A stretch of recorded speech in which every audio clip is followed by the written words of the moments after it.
Ok, chicos. Entonces, en la sesión pasada comenzamos a establecer los fundamentos de Java. Vamos a recorrer rápidamente ahí lo que dijimos y luego retomamos la clase en el ejemplo que quedamos de la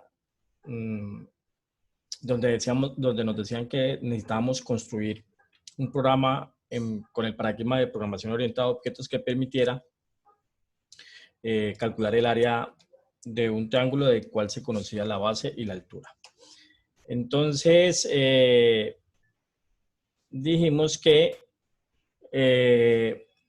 Java es un lenguaje de programación completamente orientado a objetos. Todo lo que él se haga va a estar orientado a objetos. Toda su estructura y su API está construida sobre clases. La clase universal de Java es la clase Object y desde allí deriva y hereda todas las clases que en un momento determinado se puedan utilizar.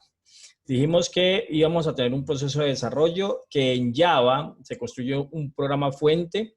Ese programa fuente pues tendrá al menos una clase y deberá esa clase al menos tener un método llamado main y por ahí es donde va a arrancar la aplicación. Que por un proceso llamado compilación, ese código fuente es convertido o traducido a un código binario y a ese código se le llama bytecode.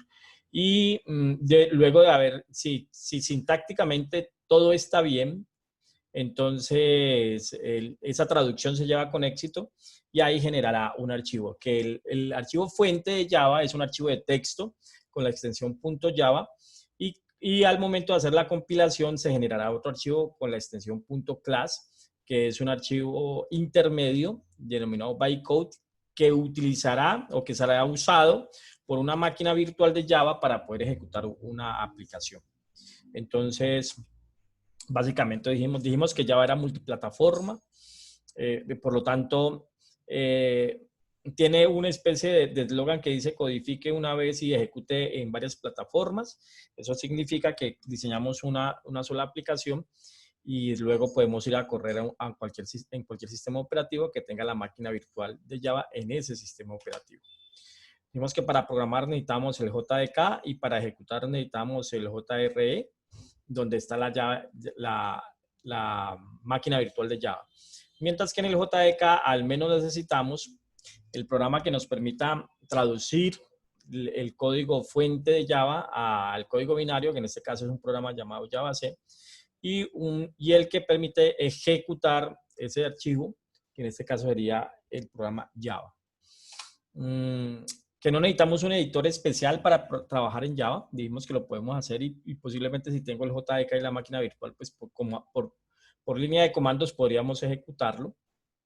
Pero que existen editores que nos permiten ayudar a hacer más fácil, que nos permiten hacer la tarea más fácil. Dijimos que Java tiene completamente una documentación llamada API y que allí vamos a encontrar toda la estructura. Entonces creo que dimos alguna mirada allá a la API. Entonces siempre tendríamos que recurrir a la API cuando se nos haya olvidado algo o cuando no recordemos la documentación de algo en Java, pues vamos a esa API, que la encontramos en internet. La API está ordenada por paquetes y dentro de los paquetes vamos a encontrar clases. Vamos a encontrar también interfaces y dentro de la clase vamos a encontrar cuáles son sus atributos, cuáles son sus métodos y cómo están establecidos. Este es el proceso de Java. Creamos un código fuente, ejecutamos el proceso de compilación. Si todo va bien, generamos el bytecode. Y si queremos ejecutar, pues el bytecode será el que se ejecutará a través de la máquina virtual. Entonces, si estuviéramos en una línea de comandos, pues diríamos el programa JavaC, el nombre del programa, .java, y cuando ya esto esté funcionando, pues ejecutaríamos el código bytecode, el archivo bytecode, que es el .class, y comenzará a ejecutarse. Dijimos que al menos en una aplicación Java debe haber una clase, esa clase debe ser pública. Esa clase deberá de tener un método main estático. Y el archivo que contenga esa clase deberá llamarse como esa clase pública. Entonces, en este caso, para este ejemplo, la clase es Hola Mundo y el archivo se llama holamundo.java. Entonces, esta es la estructura para construir una clase en Java. Entonces, decimos un identificador, la palabra reservada class y el nombre de la clase. Abrimos y cerramos llaves. En ese abrir y cerrar llaves estará el cuerpo de la clase, o sea, los elementos que conforman la clase, los atributos y sus métodos. En ese caso, una clase en Java pública deberá tener el método main. Entonces, en este caso estamos diciendo aquí, este método es público, es estático, no devuelve nada y se llama main.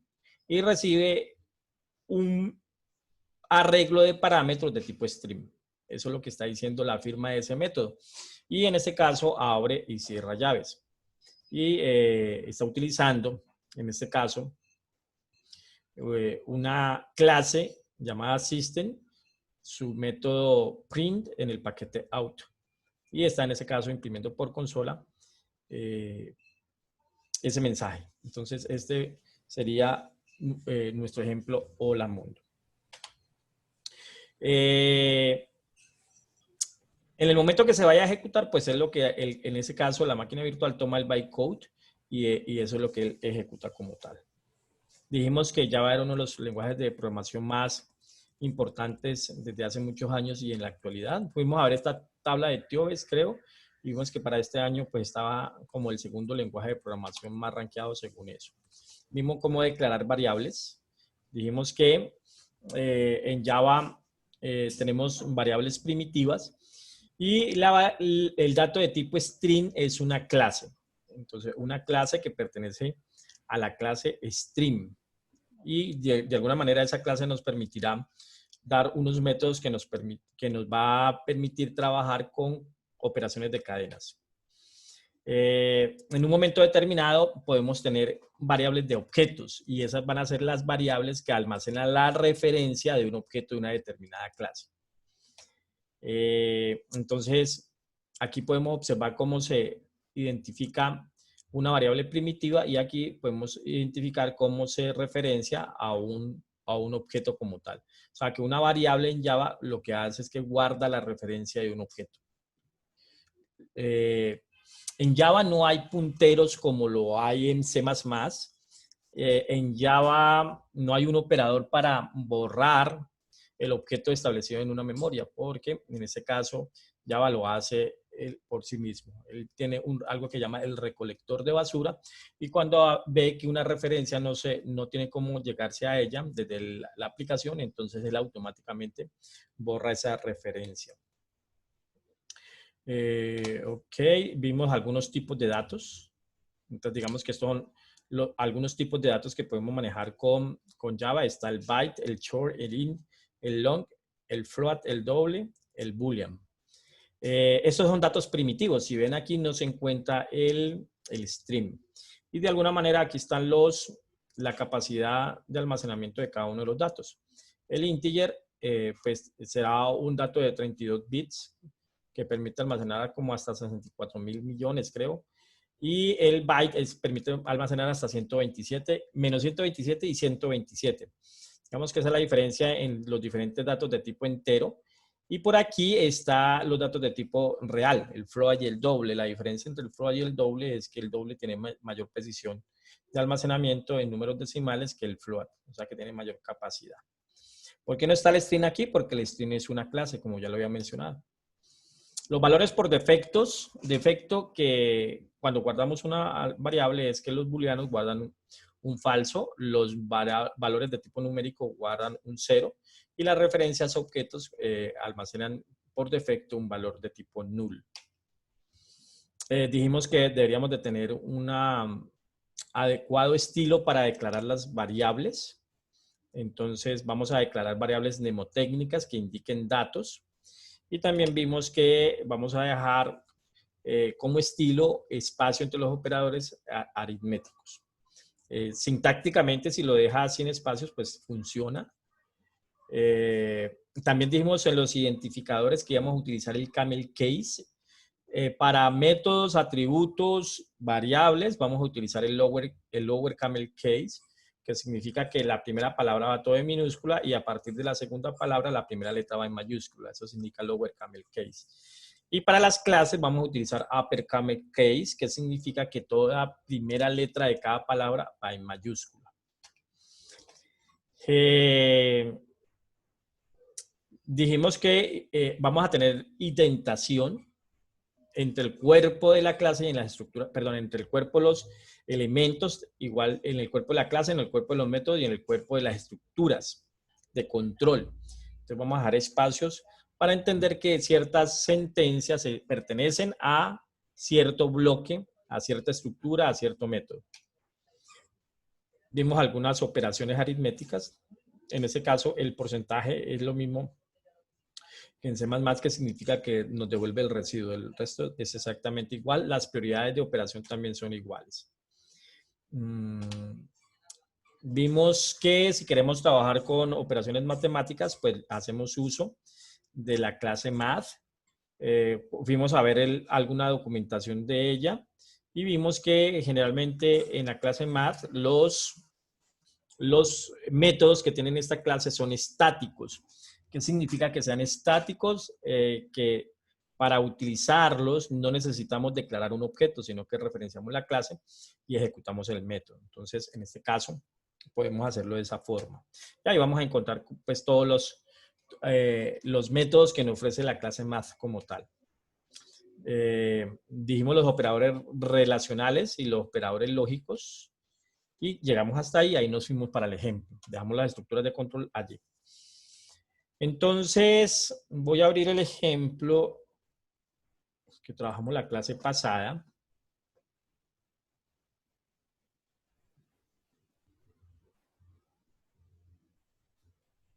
Dijimos que podemos construir el Java utilizando un editor. O podemos utilizar cualquier editor de texto. En este caso, trabajamos con Replit y trabajamos con NetBeans. Esperemos allí que me termine de cargar el NetBeans. Y vimos primera instancia el hola al mundo y luego vimos el ejemplo de triángulo. Ok, entonces por aquí está este Hello World que está ya como ejemplo. Y aquí voy a aumentar un poquito la letra de esto. Este está en la diapositiva ya como el hola mundo. Y aquí lo que estamos diciendo es, tengo una clase que se llama Hello World. Es una clase pública. Este es el identificador. En este caso, la clase tiene que llamarse como el archivo. El archivo se llama helloworld.java.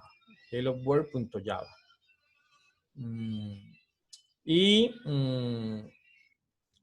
Si yo le cambio esto aquí, automáticamente NetBeans pues me dice, mire, hay un error. Si se alcanza a ver allá. Hay un error, dice Hello World es una clase pública, usted debería declararla en un archivo llamado Hello World. Entonces, lo que me está diciendo allí en este caso, el NetBeans dice, mire, tiene que llamarse igual a como se llama la clase del archivo. Y cuando lo crea, cuando se crea una clase, pues él básicamente lo que está diciendo allí es que aplica el camel case, el upper camel case. Entonces, digamos que es lo que está diciendo allí. Aquí hay una llave que abre, aquí hay una llave que cierra, es la llave de la clase. Y luego en la clase pueden ir los miembros de la clase, que pueden ser los atributos y pueden ser los métodos. Pueden ser los atributos y pueden ser los métodos. La clase pública debería de tener el método main.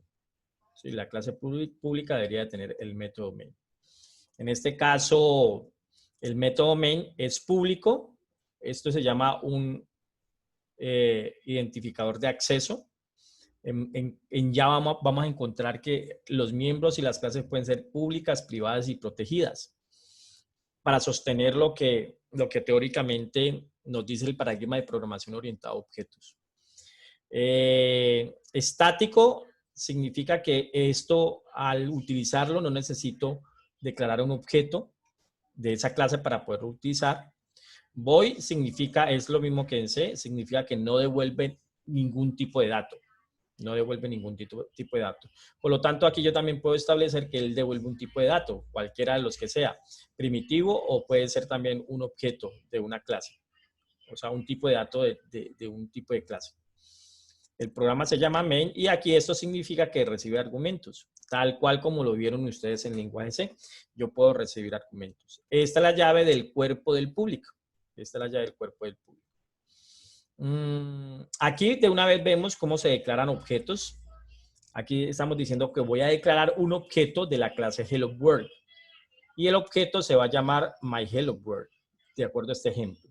Y para declarar un objeto utilizamos el operador new. New y seguido el método constructor.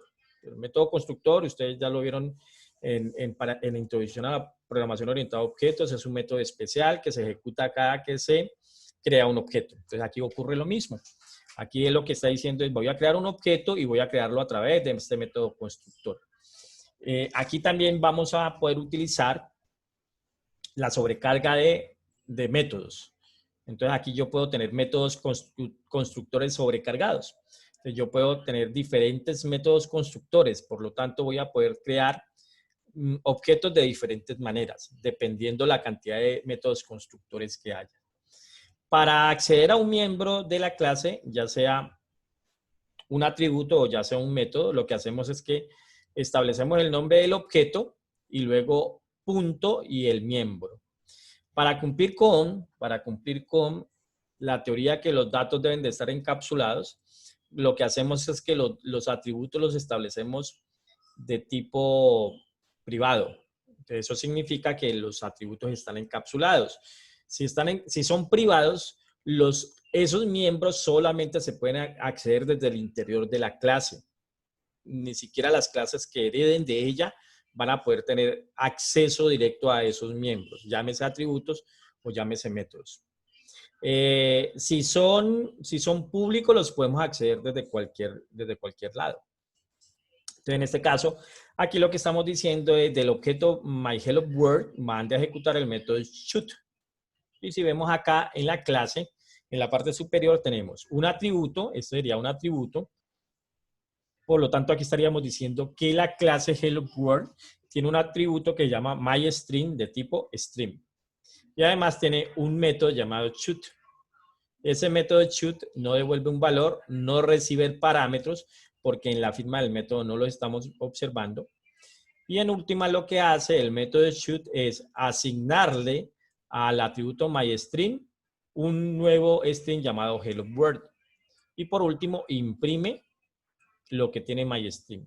Eso es lo que hay en este ejemplo. Y de alguna manera ahí estamos viendo toda la estructura de una clase, cómo se implementa una clase en Java. Entonces, digamos que aquí está la estructura de una clase en Java, tanto con sus atributos como con sus métodos. Si ejecuto esto aquí, pues entonces en este caso él arrancaría por el método main.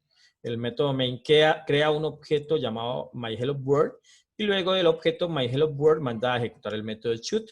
Y el método shoot asigna en la variable el string Hello World y luego lo manda a imprimir. Y eso lo podemos ver acá en la consola. Ahí está, Hello World. Eso fue lo que él realizó. Ok. Luego dijimos que íbamos a hacer un ejemplo más elaborado y ahí quedamos. Un ejemplo más elaborado. Y también dijimos que vamos a asumir en esta asignatura que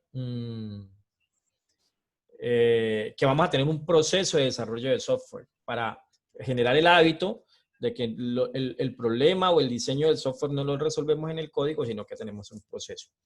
Entonces, vinimos aquí al ejemplo de triángulo. Aquí en el ejemplo de triángulo encuentran ustedes este PDF. Los que vieron HIPPO conmigo, pues saben que yo para estos casos utilizo una metodología que le denominé en su entonces metodología para grupos escolares de desarrollo de software. Digamos que es una propuesta que yo hice para usarla como pretexto para simular un proceso de desarrollo de software. De alguna manera aquí estoy simulando un proceso de desarrollo de software en un ámbito académico, por eso lo llama grupos escolares de desarrollo de software, porque es una metodología como tal desarrollada para ámbitos empresariales, sino para ámbitos académicos. Entonces, el ejemplo que me guié para aplicar un poco todo eso que vimos con el ejemplo básico es que se requería construir un software que le permita calcular e imprimir el área de un triángulo, y una vez realizado el cálculo deberá imprimir la base, la altura y el área del triángulo. Entonces, aquí vamos a manejar para estos primeros ejemplos esta metodología. Este es el formato de presentación. Aquí escribimos lo que nos están solicitando que hagamos. Hacemos de cuenta que esto es un proyecto de desarrollo de software que lo recibimos en una fecha y que esta es la persona que nos dice que vamos a hacer ese proyecto de desarrollo de software. Entonces aquí siempre voy a ir yo. Circunscribimos el ámbito del problema en un área de conocimiento, pues dependiendo de lo que estén planteando aquí, usted lo circunscribe. Aquí en este caso es el ámbito de geometría. Y hacemos y simulamos de que aceptamos el proyecto. Entonces, que en tal fecha nos reunimos, revisamos y aceptamos el proyecto. Luego, lo que hacemos es declarar las funcionalidades que va a tener el software. O sea, aquí se llaman características, luego ustedes entenderán que estos son requerimientos funcionales. Pero aquí, como es una metodología académica, pues le decimos qué características va a ser el software, qué funciones. Entonces, aquí estoy declarando dos características. El software deberá solicitar la base y la altura del triángulo, y el software deberá calcular e imprimir el área del triángulo. Entonces, mire que estamos diciendo esto es lo que al final el software debe tener. Luego nos venimos a la parte de análisis, y en la parte de análisis analizamos ese problema y determinamos los datos involucrados, tanto los datos de entrada, los datos de salida, el proceso, y podemos generar el pseudocódigo, el algoritmo en pseudocódigo, como es la secuencia de ese problema. Y como nuestro enfoque es orientado a objetos, entonces de ese problema lo que hacemos es que planteamos cuáles son los objetos involucrados, cuáles son los atributos de esos objetos, qué tipos de datos van a tener esos atributos, y declaramos los métodos que va a tener nuestro objeto. Entonces, podemos declarar los objetos. Para este caso estamos diciendo, vamos a tener en este objeto un método constructor sin parámetros, y vamos a tener un método constructor con parámetros, pasándole la base y pasándole la altura. Vamos a tener los métodos de modificación y de acceso. Entonces, esto es similar a como ustedes lo vieron en lenguaje C.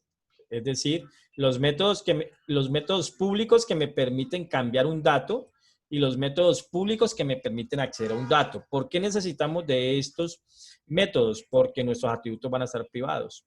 Y si están privados, entonces yo no lo puedo acceder desde otro lugar diferente a la clase. Y los métodos que me permitan establecer la lógica del problema. Entonces, para este caso, pues vamos a tener un método calcular área.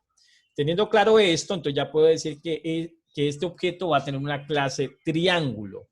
Entonces ya podríamos establecer el diagrama de clase.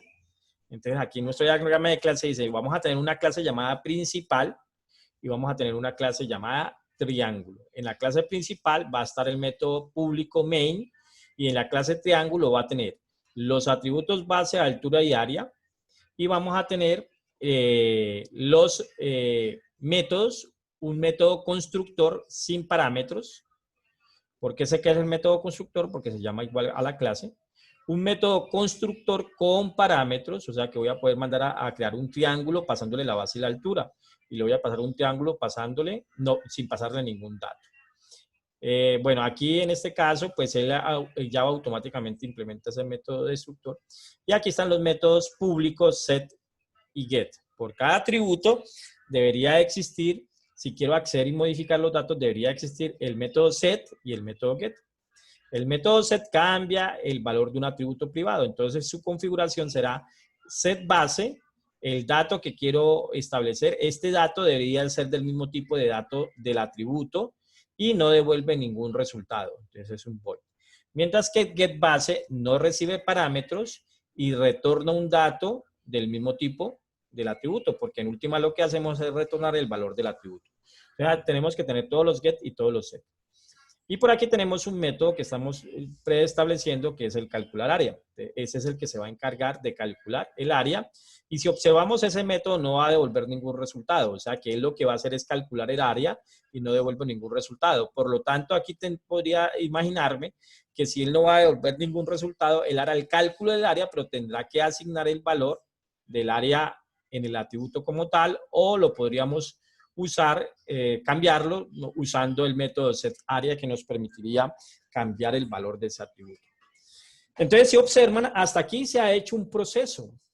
Mire, hay un proceso, es un software sencillo, pero hemos hecho un proceso. Estamos simulando que nos solicitan hacer el proyecto, estamos simulando que vamos a adelantar ese proyecto, estamos haciendo una proyección de las funciones que va a tener el software y vamos a hacer un análisis de los datos involucrados.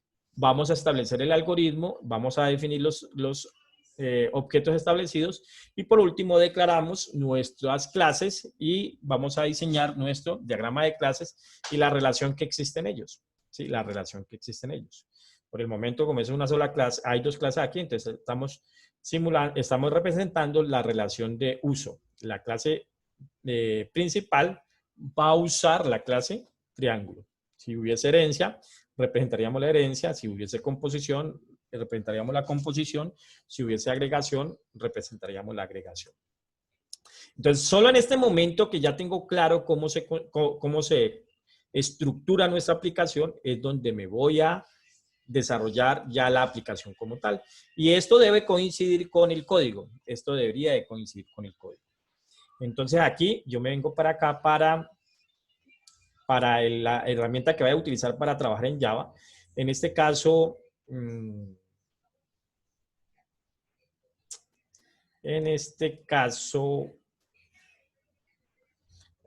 quiero que me recuerden algo. La sesión pasada alcancé a demostrarle cómo se construía la clase triángulo en NetBeans. ¿Me recuerdan eso, por favor?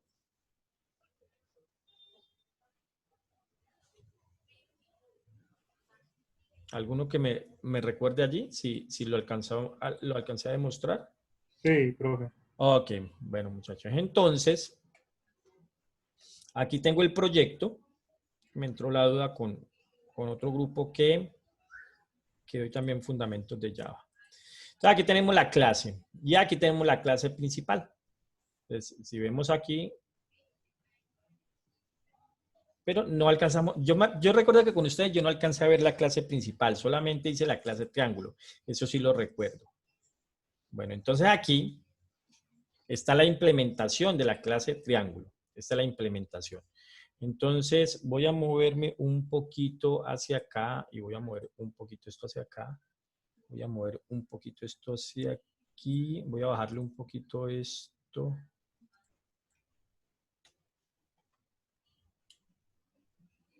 Yo creo que ahí se ve bien.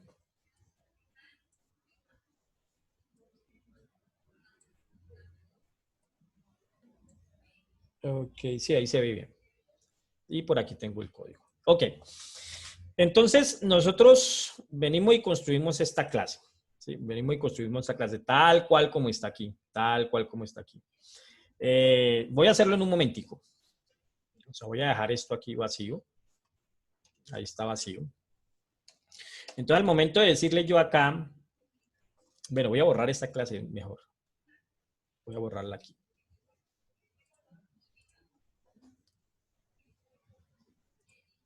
Listo, ahí está borrada. ¿Esto qué fue? Esto es una clase 2. Voy a borrarla. Y ok. Listo. Entonces, si voy a construir una clase, les dije aquí que en este editor lo podemos hacer por aquí, por este icono, o lo podemos hacer por aquí, por File, New File, o en el proyecto, que en este caso el proyecto se llama Triángulo, y este es un paquete. Aquí este es un paquete llamado Triángulo. El paquete va a ser un contenedor de clases comunes, un contenedor de clases comunes. Entonces, en ese caso aquí, yo le voy a decir clic derecho, voy a hacer una nueva clase de Java. Una nueva clase de Java. Entonces él me dice ahí, bueno, ¿y cómo se va a llamar su clase? Entonces, de acuerdo a mi diagrama de clase, esta clase se va a llamar triángulo. Listo, triángulo, porque así me están diciendo que se llame triángulo. Y le digo finish. Y ahí está la clase triángulo. ¿Ok? Entonces, si ustedes observan, él acá dice, ok, esta clase está contenida en el paquete triángulo. ¿Qué significa? Que está en este contenedor triángulo. Porque luego vamos a ver que mi proyecto puede tener varios paquetes. porque posiblemente yo le voy a dar una organización a mis paquetes. Y aquí está la clase triángulo. Entonces, miremos que él la creó aquí con el upper, deberíamos de haberla digitado con el upper camel case. Como voy a trasladar este diseño acá a mi implementación, pues yo le hago caso al diagrama. Entonces, el diagrama me dice que debo de tener 3 atributos de tipo float y deben estar privados. Este menos en el diagrama de clase significa que es privado. Entonces, yo le digo aquí private y le digo le digo float de tipo base. Ya, ahí he declarado este atributo. Lo mismo entonces algo para private, le digo float y le digo altura. Las sentencias en Java terminan en punto y coma. Private, float y le digo área. Los identificadores en Java son case sensitive. Es decir, que una mayúscula es diferente de una minúscula. Ok, entonces allí hemos creado los atributos. Los atributos. Ahora me dice, va a tener 2 métodos constructores. Entonces yo puedo decir aquí public, le digo triángulo, como el método constructor se llama exactamente igual a la clase, pues esto es lo que debo hacer. Y de aquí nos va a servir para inicializarlo. Entonces, generalmente vamos a utilizar el método constructor para inicializar sus atributos u otras cosas. Si no recibe parámetro, entonces podríamos decir que la base es igual a 0.0, que la altura es igual a 0.0 y que el área va a ser igual a 0.0. ¿Listo? Aquí en este caso el IDRE me dice que hay un error porque, esto se lo expliqué en la clase pasada, porque él asume que el número decimal es de tipo doble y base es de tipo float. Entonces él dice ahí está como perdiendo datos. Entonces no puede convertir un doble en un float. Y yo les dije que eso lo podríamos corregir de esta manera, agregándole la F, indicándole que ese es un dato de tipo float y no un dato de tipo doble. O podríamos haber hecho una conversión aquí diciéndole que esto va a ser de tipo float. Entonces son, digamos, las maneras como resolvemos esos elementos allí. Dime. Profesor, ¿existe la posibilidad de que estos valores, como son iniciales, dejarlos vacíos? Sí, los puedes, o sea, es posible que si tú creas este constructor de esta manera, los puedes dejar vacíos, pero sin embargo, si recuerdas acá en una de las diapositivas, decíamos valores por defectos que deja Java. Vamos a ver si llego rápidamente a ella. Aquí. Entonces, mira, si los dejas vacíos, claro que aquí se está viendo muy pequeñito eso allá. En la diapositiva número 20, voy a proyectar un momentico esto aquí. En la diapositiva número 20, mira, él dice, si los dejas por defecto, va a tener un 0. ¿Listo? Entonces, los puedes dejar vacíos, pero él ya sabe que eso va a ser, como son numéricos, ya sabe que él los va a decretar como si fueran numéricos. O sea, arrancan en 0.0. Bueno, ¿en dónde está aquí? Ok. La ventaja, bueno, aquí podríamos hacer este otro método constructor. Entonces voy a crear el otro método constructor. Puedo copiar y pegar aquí. Y en este caso, la firma del diagrama de clase dice que él recibe un float que se va a llamar base y va a tener un float que se llama altura. O sea, que va a recibir 2 valores. Uno va a ser de tipo float y otro va a ser de tipo altura. Miremos acá cómo se me puso este base y esta altura y mire este área. Entonces, aquí, estas son variables locales al método. O sea, esta base es una variable local al método. No es este base que está acá arriba, que es el atributo. Entonces, como él está en el ámbito de este método, él va a reconocer la variable local. Entonces, si en ese caso yo dijera que base es igual a 0.0, pues lo que estoy diciendo es que esta variable base va a valer eso. Lo que esperaríamos que hiciéramos es que el valor que me enviaron se lo asignáramos al atributo. Si lo hacemos de esta forma, lo que estamos diciendo es la variable base va a ser igual a la variable base. Eso no es lo que yo quiero. Lo que yo quiero es que a este atributo le asignemos el valor que llegó. Entonces, para cuando ocurra esta ambigüedad de identificadores y yo quiera hacer énfasis en que es el atributo, pues le anteponemos el operador this. Entonces, en ese caso, mire que ya se puso en verde. Entonces, lo que le está diciendo, el atributo base va a asignarle, le vamos a dar el valor base. Eso es lo que estamos diciendo allí. Lo mismo para altura. Entonces, ya va a ser de tipo float con lo que traiga la variable altura. Entonces, estos son nuestros dos métodos constructores. Deberíamos de tener un método get y un método set para cada atributo. Entonces, le diríamos public void get base. Entonces, el get lo que hace es que me permite conocer el valor del atributo. Entonces, esta va a ser la estructura. Y aquí le decimos return base. Ok, aquí en este caso este es get, por lo tanto, ¿por qué me salió este error aquí? Porque el método get va a retornar un valor, ¿El valor de qué tipo va a ser? Del tipo del atributo que tiene. Entonces, mire que en este caso va a ser de tipo float, por lo tanto, aquí no puede ir void o aquí no puede ir return. Como ya estoy estableciendo return, entonces me está diciendo, oh, mire, su método usted está diciendo que no va a devolver nada, sin embargo, usted me está diciendo que retorne algo. Entonces, en este caso, no debería ir void, sino que debería ir float. Para el método set, que es el que permite modificar un dato, pues tendríamos que decirle public void set base.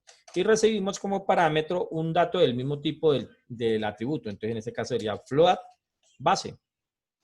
Y la lógica de este método, ¿cuál es? Que al atributo, en este caso base, le cambiemos su valor por lo que me mandaron como parámetro en el método recibido por la variable base. Entonces serían los métodos get, los métodos set y los métodos constructores, y yo podría trabajar esto de esta manera. ¿Cuál es la importancia de trabajar en un IDLE como NetBeans? Pues que él nos da ciertas ayudas. Ya estamos viendo allí que nos ayuda con los errores sintácticos y con algunos errores de estilo que deberíamos de tener. Y lo otro es que aquí yo puedo hacer uso del editor para que me ayude a construir cosas que son estándar. Entonces, el editor sabe que podemos tener unos métodos get y unos métodos set. El editor sabe que posiblemente podemos crear métodos constructores y que podemos hacer sobrecarga. Entonces, eso lo sabe el editor, entonces él nos ayuda. Entonces, aquí yo puedo hacer lo siguiente. Clic derecho, le digo insertar código y mire que por aquí dice constructor. Constructor. Cuando yo le doy clic allí, entonces él me da la opción. A ver, clic derecho, insertar método constructor, ahí está. Entonces, cuando yo le digo insertar método constructor, mire que él me habilita los diferentes atributos que tengo. Lógicamente, en esos atributos no deberíamos, en el método constructor no debería ir un atributo que es un cálculo. Es decir, en ese caso no debería tener un método constructor en el cual le diga que yo le voy a pasar el área, porque se supone que en ese caso debería existir un método que me permita calcular el área. Entonces, mire que si yo escojo base, solamente base, él me genera un método constructor en el cual solamente va a recibir la base. Entonces, aquí yo debería decir, ok, entonces la altura es igual a 0 y el área es igual a 0. Ese es un método constructor. ¿Qué significa? Que yo puedo mandar a crear un objeto triángulo solo conociendo su base. Eso es lo que significaría ese método constructor. Entonces yo podría decirle a NetBeans, ayúdeme a crear un método constructor, clic derecho, insertar código, método constructor. Y ahora le digo, este va a tener solamente bueno, esto le pasa algo aquí. Voy a tener solamente el método constructor, insertar el método constructor, ahí está, la altura. Le digo generar. Bueno, aquí en este caso, mi editor me está haciendo una mala jugada. Vamos a decirle estos dos, generar, a ver si lo genera. Ahí sí lo generó. Ok, entonces mire lo que hay. Él generó el método constructor. Ya se lo generó, se lo entregó aplicando, digamos, el formato que tiene para el método constructor. Mire, dice, ok, usted va a recibir una variable base, va a recibir un dato en una variable base de tipo float, va a recibir un dato en una variable de altura de tipo float. Y luego lo que usted quiere hacer es que ese dato que le pasaron lo va a asignar al atributo. Entonces aquí podríamos completar como que área es igual a 0. En este caso, esta clase tiene dos métodos constructores. Uno, que le pasamos la base y la altura, otro que le pasamos la base Aquí como no me la quiere construir, pues la voy a construir yo. Control C, Control V, y digámosle que en este caso él va a recibir esa altura. Altura.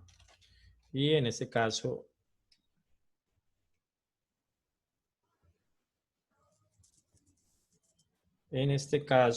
vamos a decirle aquí altura, aunque aquí me está arrojando este error porque la sobreescritura, la sobrecarga del método debe de diferenciarse en la cantidad de parámetros y en el diferente tipo de parámetros. O sea, por eso le está sacando aquí error. Si vamos a ver aquí si vamos a ver este error, él nos está diciendo, mire, el método constructor triángulo float ya existe, porque en este caso este no tiene diferencia de este. Si aquí le digo doble, entonces allí ya él me va a decir, ah, ok, entonces este es diferente de este, porque este es diferente tipo de dato. Entonces, en este caso, aquí no podríamos generar otro método constructor de la misma manera, que digamos que va a pasar a altura porque es el mismo tipo de dato. Entonces, el IDRE nos identifica eso. Bueno, y lo otro, entonces, que vamos a hacer es que podríamos tener el constructor sin parámetros. El constructor sin parámetros, o sea, que voy a poder crear un objeto sin pasarle datos. Y en este caso, aquí pues le diríamos a esto 0. Guárdeme un 0 en base. Guárdeme un 0 en altura y guárdeme un 0 en área. Entonces, aquí estamos viendo la sobrecarga de métodos. Sobrecarga de métodos. Y la sobrecarga de métodos tiene que diferenciarse en el número, en la cantidad de atributos, perdón, en la cantidad de parámetros que tiene el método o en los tipos de datos que recibe esos parámetros. Ahí se les mostré ya con el float área y el float altura. Y en este caso, este es el método constructor. Si no creamos métodos constructores, él asume que tiene el método constructor sin parámetros. Por defecto lo haría de esa forma. Aquí estamos dejando establecido que tenemos dos métodos constructores. Por lo tanto, puedo ir a crear dos objetos de diferente forma. Y vamos a decirle al editor que nos ayude a crear los getters y los setters. Entonces, mire que por aquí hay, créeme los getters y créeme los setters. O sea, que los puedo crear independientemente. O cree de una vez los getters y los setters. Entonces, en este caso, le digo, cree los getters y los setters para todos. Entonces, generar, y listo, ahí ya crearon los getters y los setters. ¿Ok? Acá hay una opción cuando voy a insertar los getters y los setters. Quiero que miremos esto porque esto nos enfatiza un poco más en la teoría del paradigma de programación orientada a objetos. Supongamos que yo no declaro estos atributos de forma privada. O sea, no los estoy encapsulando. Y le digo a él, cree los getters y los setters. Aquí, cree los getters y los setters. Entonces yo le digo, cree los getters y los setters para él. Si observan acá abajo, hay una opción que dice en campos encapsulados. Campos encapsulados. Esta opción aquí, Encapsulate Fields. Si yo lo activo, lo que le estoy diciendo es que si alguno de esos datos o atributos no está encapsulado, es decir, no es private, entonces que lo ponga private. Entonces él automáticamente me los va a dejar de esa manera. Ya vimos allá arriba que los tengo sin private. Entonces voy a darle clic, insertar código, getter and setters. Allí están todos y encapsúlelos. Generar. Y ahí él generó los getters y los setters. Y si ven acá, les puso el identificador de acceso private. O sea, que están encapsulados. ¿Qué significa que estén encapsulados? Que esos atributos no se pueden acceder directamente desde fuera de la clase. O sea, no puedo decir toque base directamente. Es por eso es que creamos los métodos get y los métodos set. Por eso creamos un método público get que me retorna el valor del atributo. Y por eso le decimos un método set que me modifica el valor del atributo. O sea que para obtener el dato o para modificar el dato deberíamos de hacer uso de la interfaz que me están permitiendo en la clase. Que en este caso son los métodos get y los métodos set. O sea que ya creamos estos métodos get y estos métodos set para esta clase, como alguien nos la diseñó. Nos faltaría solamente el método calcular área. Entonces vengamos acá y digamos public. Dice acá que no va a devolver ningún valor, void.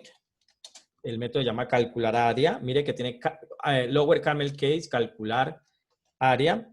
No recibe parámetros, abre y cierra llaves.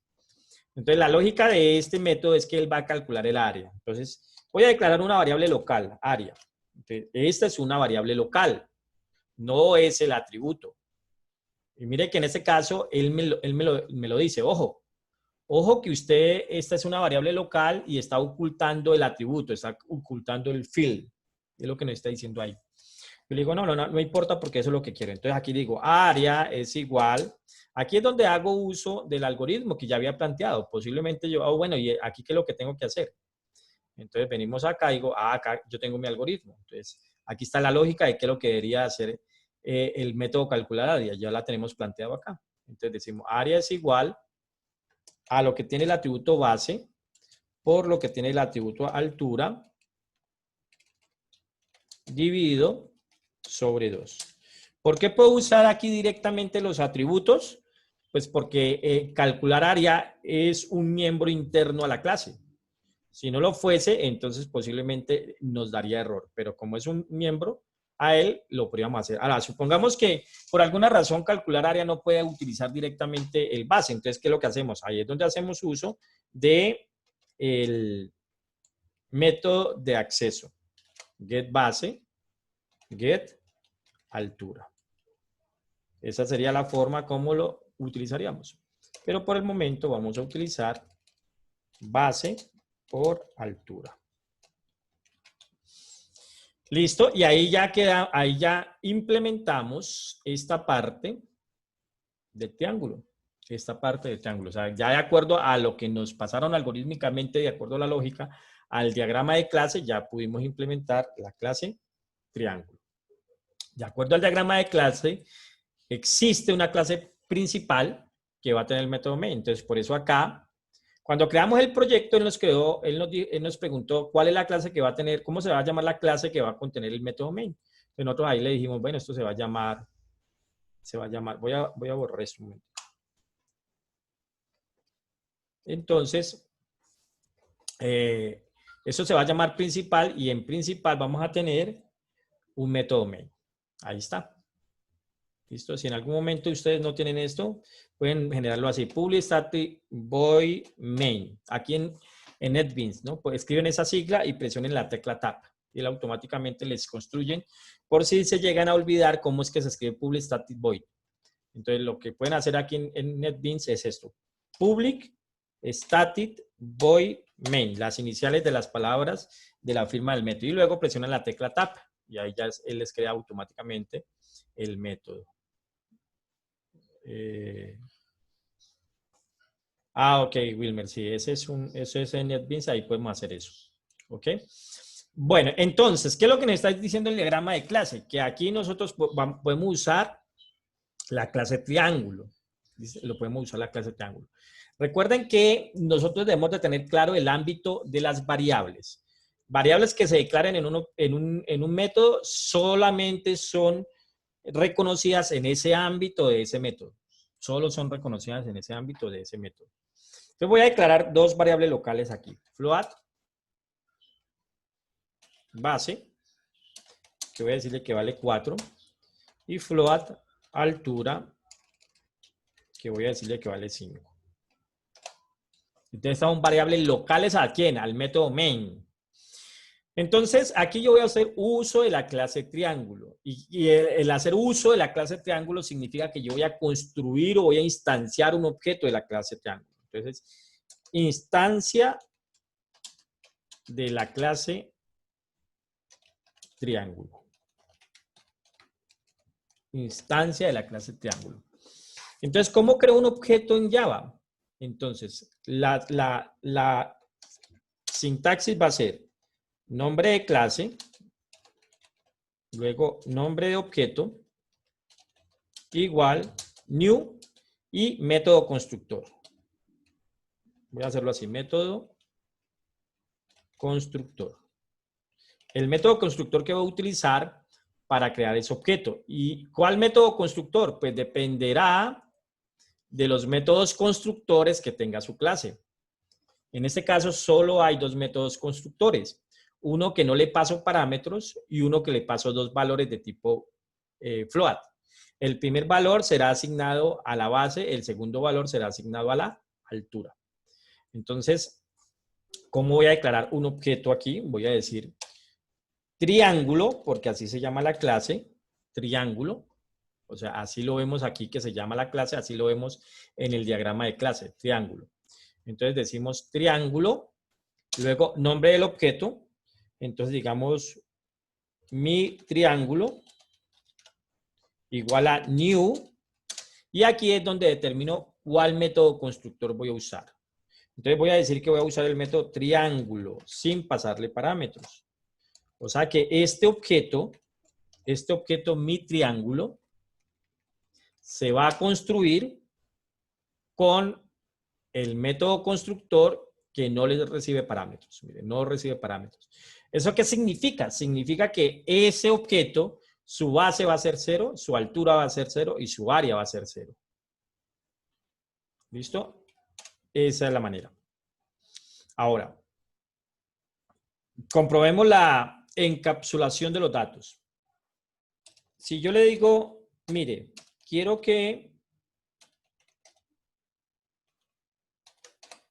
me diga cuánto es la base de ese objeto.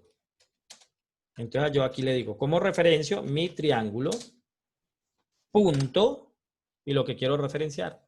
Mire que en la ayuda que me da NetBeans no aparece ni la base, ni la altura, ni el área como atributos. O sea, si yo le digo aquí base, pues aquí el editor de una me brinca. ¿Y qué me dice? Me dice que base, ahí se alcanza a leerse un poquito, dice que base es privado, tiene un acceso privado en triángulo. Entonces, ¿qué es lo que está diciendo? Yo no puedo acceder a base porque en el diseño de la clase dijeron que iba a ser privada. Muchas gracias a Wilmer por estar pendiente del identificador. Muchas gracias. Ah, pero es que acá arriba, claro, por eso no me brinco acá abajo, porque acá arriba también lo tenía mal. Por eso no me había brincado. Entonces, triángulo, punto, base. Entonces, aquí estamos demostrando que el atributo está encapsulado, o sea, no lo puedo acceder directamente. Él me dice, mire, es privado, no lo puede acceder. Entonces, para eso es que utilizamos el método get. Entonces, para eso fue que construimos el método get. Entonces, aquí le diría get base. ¿Listo? Y ahora sí, no nos dice nada el editor. Ok, igual vamos a decirle aquí, vamos a imprimir la altura. Y vamos a decirle aquí que nos devuelva la altura. Y por último, vamos a decirle que también nos devuelva el área.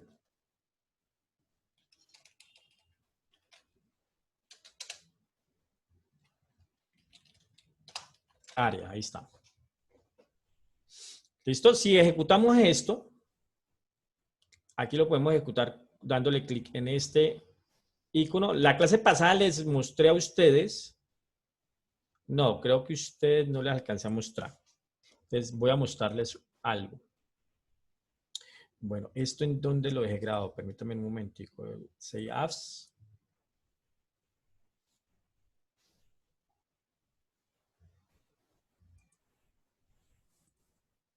En NetBeans Project en triángulo. Ok.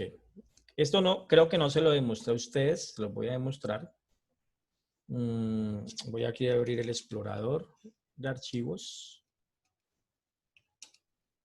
Y voy a ir aquí a documentos. A NetBeans Project. Aquí. Al proyecto triángulo. Y voy a borrar esto.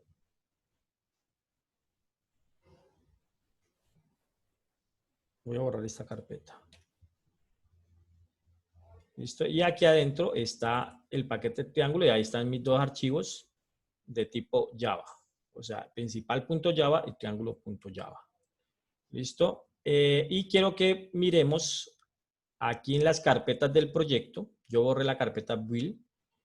Voy a decirle aquí que compile. Aquí le voy a decir que compile. ¿Listo? Ya ahí mire, volvió a crear la carpeta build y creó la carpeta dist. Y en build, si vemos, está build, clases, triángulo, y ahí está el punto class. El punto class se genera el momento que compilo. Si todo va bien, si yo vuelvo y borro aquí y vuelvo y le digo compílelo, mírenlas, ahí se crearon. Entonces, ¿cuándo se crea el punto class? Cuando se compila. ¿Y cuándo se puede compilar? Cuando todo esté bien. ¿Ok? Entonces, eso yo a ustedes creo que no se los había demostrado. ¿Listo? Y cuando ejecutamos, él automáticamente compila. Si vemos que ejecutamos y no nos coge los cambios, lo más probable que usted haga es ejecute este. Este lo que hace él es internamente borrar todos los puntos class y volverlos a construir. Entonces, digamos, eso lo hacemos cuando veamos que en nuestra aplicación estamos haciendo un cambio y como que no nos lo toma en el momento de ejecutar. Aquí el play, él automáticamente compila y ejecuta. Entonces, si vemos aquí, voy a ejecutar y acá él no lo ejecutó. ¿Alcanzan a ver ahí? Sí, voy a aumentar un poquitico. Listo, ahí alcanzan a ver un poco mejor. Listo, entonces miren. Aquí él acaba de construir un objeto. Y si preguntamos por la base, la altura y el área, pues valen 0. ¿Por qué valen 0? Porque en ese método constructor, cuando se mandó a ejecutar, dijimos que eso iba a valer, perdón, aquí, dijimos que eso iba a valer 0. Como tengo este método constructor, yo puedo decirle a él, mire, voy a crear un triángulo cuya base es 8 y cuya altura es 6. ¿Por qué sé que la base es 8 y la altura es 6? Porque en el método constructor dije que el primer parámetro que llegue, ese va para la base, y el segundo parámetro que llegue, ese va para altura. Entonces, si aquí yo le paso 8 y 6, él va a asumir que 8 es la base, velo aquí está, y 6 es la altura. Entonces, ¿en dónde hizo eso? Pues aquí yo le estoy diciendo, voy a crear este objeto con el método constructor que le paso 2 parámetros. Entonces, él viene acá y dice, ok, es este método constructor, y aquí él dice, lo que le mandaron por base, que en este caso es 8, páseselo al atributo base, lo que pasaron en el segundo valor, que es 6, póngaselo a la altura, y el área vale 0. Por eso, aquí nos está diciendo que área vale 0. ¿Listo? Si tuviéramos más métodos constructores, pues podríamos realizarlo. Aquí voy a copiar esto, control C, control V.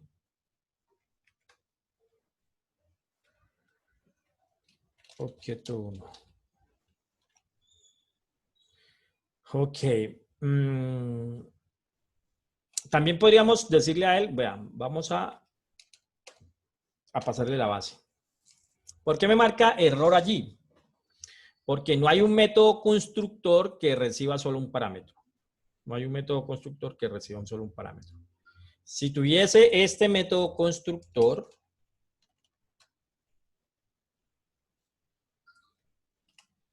entonces allá no me saca error. ¿Por qué? Porque ya existe un método constructor en el cual recibe un valor de tipo float y eso va a ser para la base. Entonces aquí dice, base es igual a 4 y altura vale 0 y área vale 0. ¿Listo? Y también podríamos decirle algo así, altura. Entonces si lo ejecutamos, entonces nos dice que la base vale 4 y la altura vale 5. Ok, y el área sigue valiendo 0. ¿Qué hago para que al objeto mi triángulo le calculamos la base?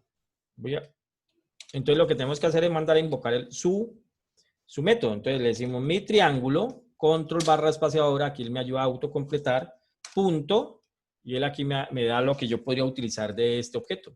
Estos otros métodos, si observamos, nuestra clase solamente tiene el método calcular área, get altura, get base, set altura y set base. Entonces, ¿por qué sale este método equals? ¿Por qué sale este método getClass? ¿Por qué sale este método hashCode y sucesivo? Porque estos son métodos que están heredados de la clase Object. Si ven acá en la documentación, él dice, eso viene de Object. Vemos aquí el weight, eso viene de object. Entonces, en este caso, toda clase, como mínimo, va a estar heredada o va a heredar los métodos de la clase object. Lógicamente, aquí no, nosotros cuando implementamos este triángulo no le estamos diciendo herencia todavía. Aquí todavía no le estamos diciendo que esto va a heredar de algo. Pero sí por estructura, él asume que va a ser de la clase object.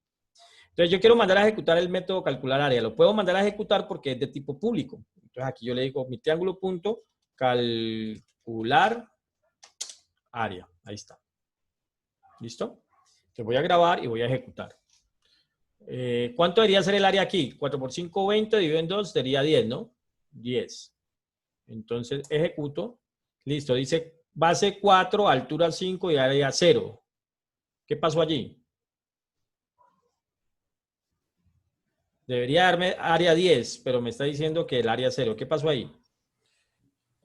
Profe, estás haciendo que te solicite el valor que tiene antes de ejecutar el cálculo. Ok, porque en el estado del objeto, cuando mandé a sacar el dato, el valor del atributo área es 0. Y en ese caso, después de haber ejecutado, es que está el área. Si por alguna razón, después de esto, vuelvo a ejecutar el área, lo más probable es que ahí se tenga el 10. O sea que ahí vemos... Ajá. Vamos a ver qué pasó acá. Ok. Alguien que me diga qué pasó. Voy a mostrar la clase triángulo y voy a mostrar el método calcular área. Entonces, alguien que me diga ahí qué está pasando. ¿Por qué realmente no está... Si aquí se está calculando el área, ¿por qué acá está mostrando 0? Bueno, era porque falta llamar con los get y los a la base y al área. Bueno, no, realmente aquí están los datos. ¿Cómo lo comprobamos? Ya miro el chat de los que me están ayudando. Entonces, digámosle que systemout.print ln, y digámosle aquí base, pero voy a ponerle así, y que significa internamente, y digámosle aquí más base. O sea, esto lo hago para responderle se me olvidó, a James.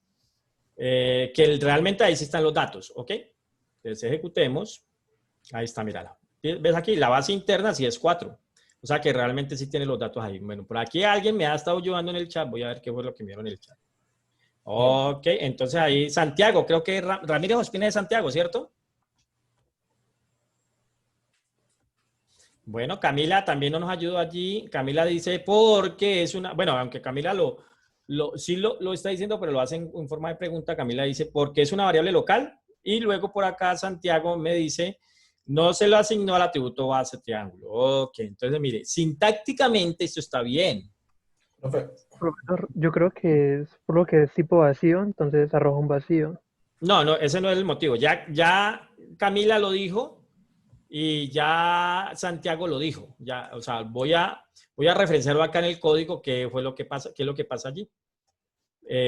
Entonces, bueno, Daniel dice porque al compilar el programa compila en orden. No, Daniel, esa no es la respuesta. La respuesta es la que da Santiago y la respuesta es la que da Camila en forma de pregunta. Ok, miren. Miremos el ámbito. Ahora, si miran el programa, quiero que tengan claro esto. Si miran el programa funciona, ¿cierto? O sea que el programa no tiene errores sintácticos. O sea que todo en las reglas de lo que me pide Java está bien. Pero si hay un error lógico, los errores lógicos los compiladores no son capaces de interpretarlos porque son errores de lógica que nosotros estamos estableciendo. ¿Ok? Entonces, pregunta. Este área de aquí, ¿qué es? Una variable local. Una variable local al método calcular área, ¿cierto? ¿Y en dónde estamos calculando el área? Con los datos reales que tienen los atributos. En la variable área. Listo, y ahí no hay nada más. Por lo tanto, el dato se está quedando en la variable área y no se guarda en el atributo. Y acá nosotros estamos mandando a ejecutar, nosotros estamos mandando a llamar el valor del atributo área con el método getArea. Entonces, ese es el problema que hay allí. Es un error lógico. Entonces, Pregunta, ¿cómo resuelvo esto? Con el this. Ok, podríamos decir lo siguiente, podríamos decir this.area es igual a área, ¿sí? Es decir, que la variable local, el contenido de la variable local, páselo a la variable área. Y también podríamos decir lo siguiente, set área. Hacemos uso del método set. Entonces, ¿aquí qué estamos diciendo? Por favor, vaya al método set área y pásele lo que contiene la variable local área de este método. Entonces, mire que aquí estamos comunicando dos métodos. Entonces, aquí él viene y dice, ok, el método setArea recibe un valor llamado área y luego acá le decimos que lo que recibió la variable área lo pasa al atributo área. Entonces, todo eso lo podemos hacer. Vamos a volver a mandar a ejecutar y ahora sí, está ahí el 10. ¿Listo? Entonces, varias representaciones de lo que podríamos obtener allí. Por acá hay algo en el chat, vamos a ver. ¿No sería mejor no crear esa variable local para ahora ahorrar espacio de memoria? Sí, Santiago, es correcto. Yo puedo hacer eso. Lo que pasa es que estoy haciendo esto para poder ejemplificar varias cosas que ustedes pueden hacer. Lo que pregunta Santiago es que si yo puedo hacer esto. Lógicamente, esto se puede hacer. Si lo ejecuto, ahí está. ¿Listo? Pero digamos que aprovecho en estos momentos de fundamentos para ejemplificar varias cosas y hacerle la demostración a ustedes. ¿Listo? Ok, pregunta, chicos. ¿Está bien? ¿Está claro ahí el ejemplo que he llevado hasta el momento? Sí, profe, ahí nomás una pregunta, como le decía Santiago cuando se quitó, cuando dejó solamente la expresión área igual base por altura, ahí él no tomó ese área como lo que pasaba ahora como local, porque en ese parámetro calculadora no tiene parámetros, ¿no? Entonces, no es necesario utilizar el this, ahí ya se sobreentiende que ese área es el que está en el atributo. Correcto. Aquí no hay necesidad de hacerlo porque no hay una ambigüedad de identificadores. Hay solamente un identificador área y si hay ese identificador área y hay un atributo que llama área, él lo asume. Y aquí en el IDE nos ayuda un poco porque mire que él lo pone de color verde. Ok, sí, ya. ¿Listo? Ok. Bueno, entonces volvamos acá al principal. Entonces, yo puedo tener, bueno, para evitar tener que volver a calcular esto, entonces aquí, ¿qué pasa? Yo debo tener claro la lógica en todo algoritmo, aunque aquí estamos utilizando programación orientada a objetos, en todo programa no desaparece la secuencia lógica de lo que me establecen los algoritmos. No desaparece. O sea que debe existir una secuencia lógica en la utilización de los métodos y de los datos que estoy estableciendo en un determinado método o en una determinada aplicación. Entonces, si dejamos esto así como está allí, pues él está comportando de esa manera. Está diciendo, muéstrame lo que tiene en ese momento área y luego calcule el área. Entonces, lo más lógico es que el paso de calcular esté antes de la impresión. Entonces, ahorita si mandamos a ejecutar, ahí está. Para el objeto 1, la base vale 4, la altura vale 5 y el área vale 100. Bueno, y pues yo puedo crear todos los objetos que quiera. Voy a decirle triángulo, objeto 2 es igual a new triángulo utilizando el método constructor sin parámetros. O sea que ahí yo ya tengo dos objetos. Entonces, mi aplicación en un momento determinado puede tener todos los objetos que quiera. Este sería mi objeto 2. Si yo mando a ejecutar, entonces está ahí, para el objeto 1, vale 4, 5 y 10. Un momentico que aquí tengo que cambiar a objeto 2. obj2. Ahí está, vuelvo a ejecutar.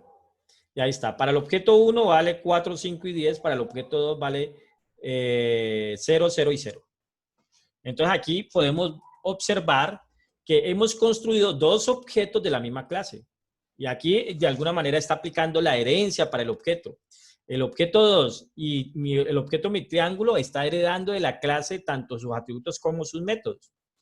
Si yo llego a crear en este caso este objeto de esta manera, pues aquí el estado de los dos objetos es el mismo, mire. Base, altura y área 0, base, altura y área 0.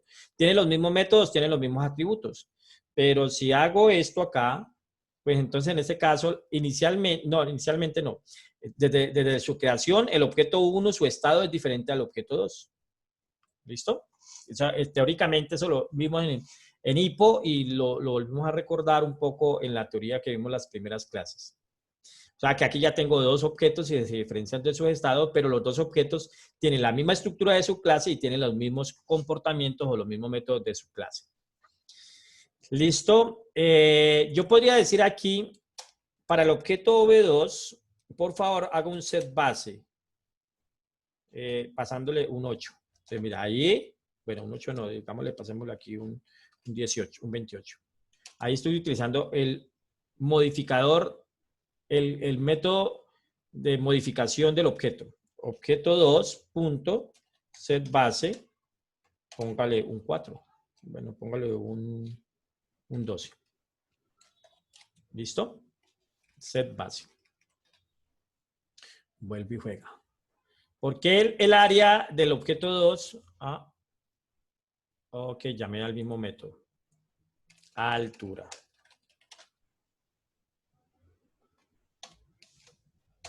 Ok, ejecuto. ¿Por qué el área del objeto 2 está en 0 si su base y su altura es 28 y 12?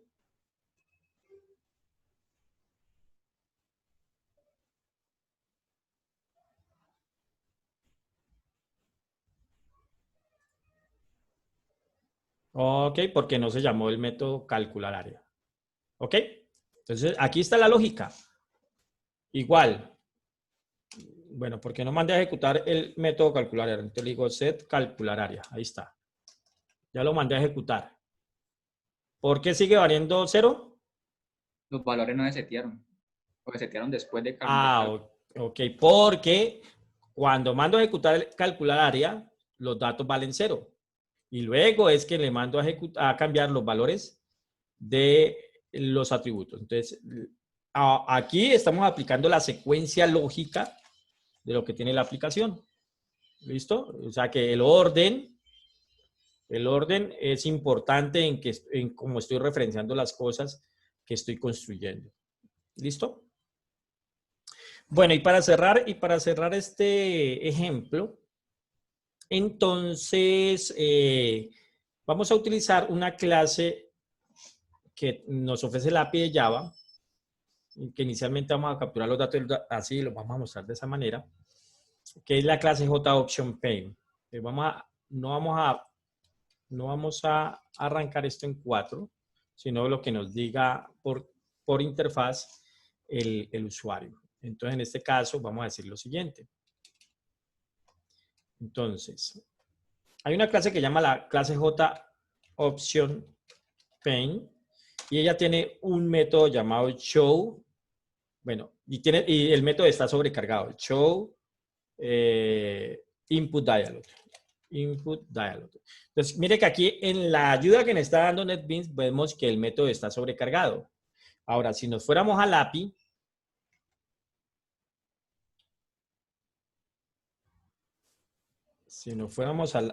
de Java,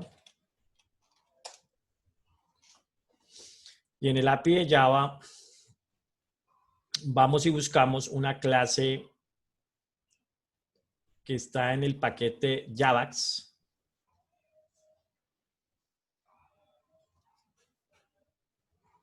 Bueno, primero en el paquete Swing. Y en la clase JOptionPaint.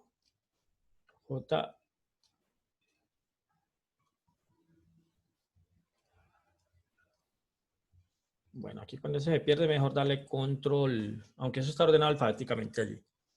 Aquí está la clase JOptionPaint. Entonces, mira, aquí está la herencia. JOptionPaint hereda de la clase JComponent, además hereda de la clase Container, además esa hereda de la clase Component y al final esta hereda de la clase Object. Entonces, digamos que esta clase JOptionPaint va a tener atributos y métodos de todas estas clases, posiblemente. Ahora, la clase JOptionPaint está en el paquete Swing y a su vez en el paquete Javax.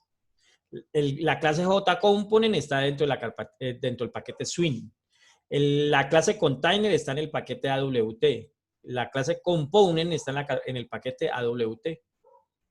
¿Listo? Y la clase Object pertenece al paquete LAN, que es el que se integra automáticamente allí. Entonces, digamos que aquí en la clase JOptionPaint, pues él nos dice por acá qué es lo que él hace. Todo lo que él hace. Por acá luego dice que aquí están los las clases anidadas. Luego por acá nos dice cuáles métodos, cuáles atributos tiene. Entonces mire que esa clase tiene el atributo cancel option, close option, default option y sucesivo. Y tiene otros métodos. Y por acá están los métodos constructores. Y si miran aquí, este método constructor es el que no tiene parámetros. Este es el método constructor que le pasa un objeto. Este es un método constructor que le pasa un objeto y le paso un entero. Este es el método constructor que le paso un mensaje, le paso un entero y le paso otro entero. El primero es objeto, el segundo es de tipo integer, que es el tipo de mensaje, y el tercero es inter, que es el tipo de opción, y así sucesivamente. O sea que el objeto, la clase JOptionPaint tiene métodos constructores sobrecargados. Y además tiene otros métodos, mire. Acá tiene métodos. Entonces por acá tiene un método que se llama showInputDialog. showInputDialog. Y si vemos el showInputDialog, también es un método que está sobrecargado. Entonces hay un showInputDialog que le dice el componente y el mensaje. Un objeto que puede ser el mensaje. Hay otro showInputDialog que lo puedo crear como el componente, el objeto del mensaje y un objeto que son los valores de inicialización de los objetos. Y sucesivo. O sea que aquí hay varias formas de crear un showInputDialog. Entonces, por ejemplo, si nos vamos a dice que este showInputDialog, mire que este devuelve un string, este devuelve un objeto, este devuelve un string y sucesivo. Si nos vamos aquí a showInputDialog, entonces acá nos explica qué hace el showInputDialog. Y aquí nos explica, devuelve un string. Todo lo que devuelva el showInputDialog es un string. Podríamos tener estos parámetros. Y ahí está la explicación de lo que hace el método. Para eso sirve el API. Para si en un momento determinado no recuerdo qué hace una clase, no recuerdo qué hace un método, no recuerdo cuáles son los atributos, no recuerdo cuáles son sus métodos constructores y sucesivos, pues ahí está el API. ¿Ok? Entonces acá en este caso yo voy a decirle aquí, voy a usar un showInputDialog, que es el método que me permite sacar una ventana emergente para mostrar, para capturar un dato. Entonces aquí voy a decirle showInputDialog. Y aquí le voy a decir que diga base. Entonces, este showInputDialog lo que él hace es que me va a mostrar una ventana con una caja de texto para capturar un dato. Eso es lo que hace el showInputDialog.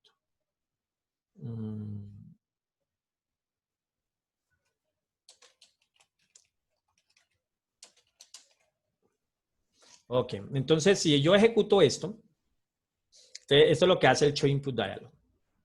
Me muestra una ventanita y aquí yo puedo editar un dato. ¿Listo? Esto es una captura de tipo string, porque él nos está diciendo allá de tipo string. Entonces, yo quiero que esto sea almacenado en una variable. Entonces, voy a decirle aquí que lo guarde en la variable base. Y entonces, él automáticamente ahí me da un error. Sin ver el mensaje de error, ¿qué es lo que está sucediendo allí?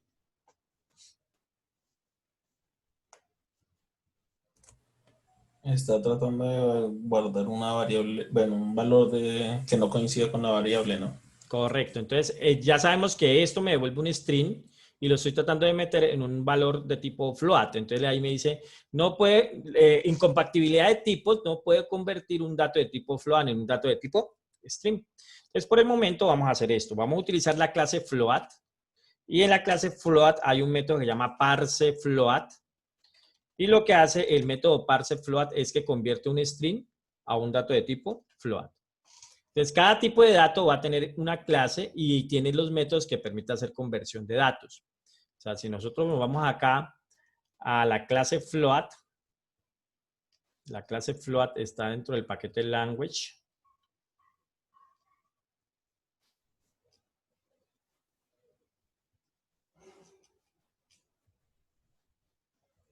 Dentro del paquete language, aquí está la clase float. Aquí está. Aquí está la clase integer, aquí está la clase long. Acá está la clase doble. Entonces, cada tipo de dato tiene una clase porque recuerden que en Java todo es una clase. Entonces, si vamos aquí a float, aquí nos habla de la clase float y dice el float hereda de la clase number y a su vez esa hereda de la clase object. Recuerden que siempre la clase original, de donde se originan todas las clases para Java, es la clase object. Si bajamos, aquí están sus atributos, byte, max, exponent, max value y sucesivo. Si venimos, acá están los métodos constructores, y si venimos por acá debe haber un método llamado parse, velo aquí está, parse float. Entonces dice parse float, entonces retorna un nuevo float inicializado, el valor representado con lo que diga el string. Este es el método que estamos utilizando aquí. Pero aquí lo que estamos diciendo es, intente pasar esos datos de tipo string que capturaron en la interfaz esa que dio y pásalo a float. Entonces aquí vamos a decirle también altura. Altura. Y entonces aquí le decimos guarde la altura. Y vamos a... Voy a comentar esto. Hasta aquí. Y vamos a utilizar otra clase, que en este caso es para sacar datos. Por el momento vamos a decirle un JOption Paint y vamos a decirle que es el Show Message Dialog. Show Message Dialog. Entonces por el momento aquí le decimos null y acá le vamos a decir entonces la base es lo que tiene mi triángulo punto get base. Listo. Vamos a darle aquí un más. Vamos a decir un backslash n. Esto hace lo mismo que hacía en C, un salto de línea. Y aquí vamos a decirle altura. Y la altura va a decir más mi triángulo punto get altura. Y vamos a decirle aquí más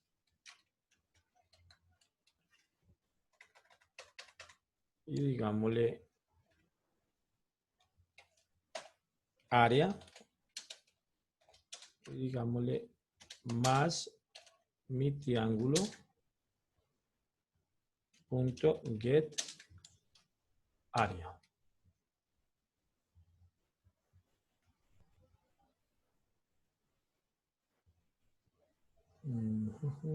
¿Qué dice esto aquí? No es un estamento. Bueno, vamos a... Déjenme un momentico aquí. Yo ya miro en el chat que me están escribiendo. Ah, ok, me faltó el más. Y aquí este paréntesis sobra porque estoy cerrando todo.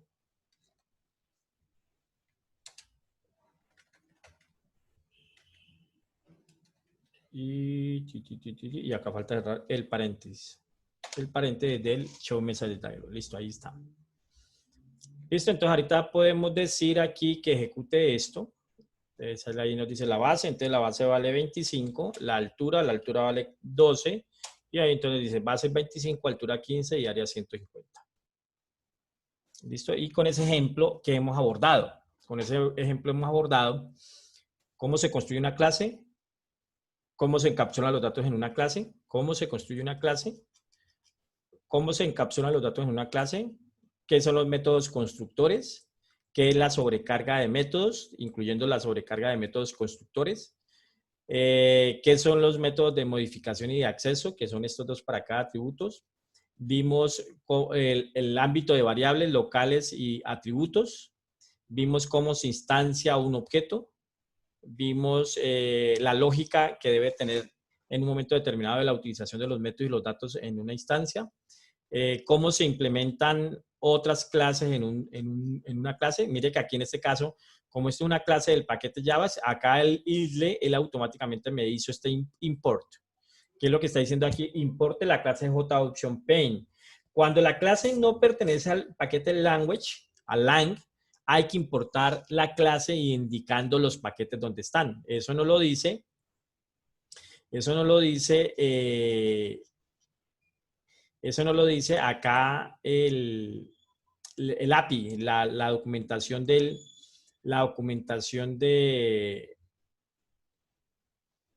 la clase como tal. Entonces, si venimos aquí al paquete swing y buscamos la clase JOptionPaint, entonces él aquí nos dice que la clase JOptionPaint está en el paquete javas.swing. Aquí vemos que él hereda, luego vamos a ver en la próxima sesión, yo creo, vamos a ver, hereda de la clase JComponent e implementa una interfaz llamada Accessible. Entonces, digamos que esto lo vamos a ver en la próxima sesión. ¿Listo?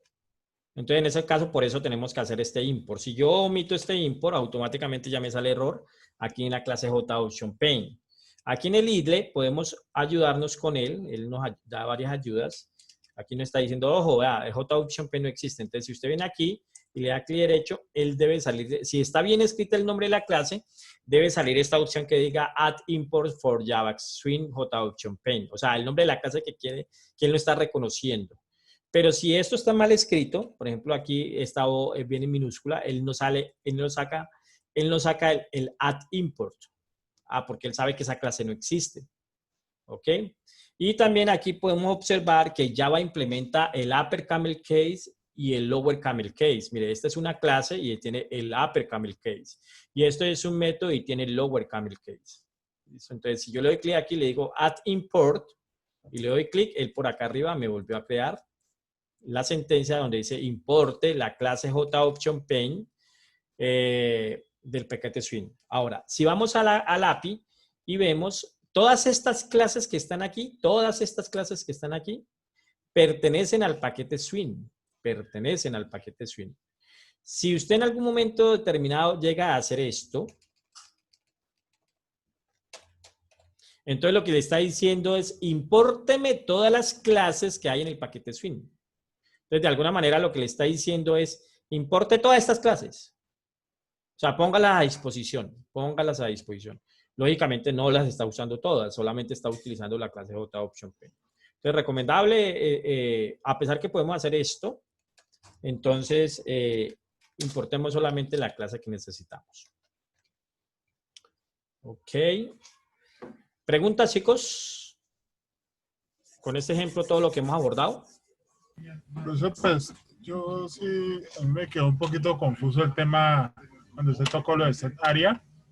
Pues no sé si usted lo tocó más por evitar redundancias, entonces, pues, quería, así por encimita, si usted podría volverme a recordar. Aquí este. Espere, profesor, que es que yo actualizo porque no se me ve. No veo bien el monitor. Ok. El escritorio.